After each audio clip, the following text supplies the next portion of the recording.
चंद्रपूर शहरातील civil line Ganesh मंडळाने यंदा 46व्या वर्षी तीर्थक्षेत्र पंढरपुराचा देखावा साकारला आहे। पंढरपूर येथील विठुरायाच्या मंदिरातील सर्व स्थानं मंडळ कार्यकर्त्यांनी हुबेहूब साकारलेली आहेत। याआधीही केदारनाथ, मग रायगड आणि यंदा पंढरपूर तीर्थक्षेत्र साकारून मंडळांनी गणेश भक्तांना अनोखा आनंद दिलाय।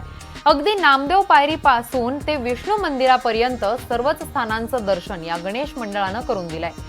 याशिवाय विविध संतांचं चरित्र आणि देखावे देखील मंडळाने साकारलेले आहेत। या मंडळाच्या मंडपातील भव्य गणेश मूर्ती चंद्रपूरकरांना अनोख्या भक्तीचं दर्शन घडवत आहे।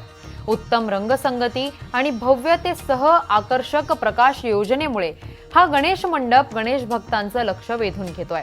चंद्रपूरकरांनी या गणेश मंडपात येऊन मूर्तीचं दर्शन घेण्याचं आवाहन मंडळाच्या वतीनं करण्यात आलेलं आहे।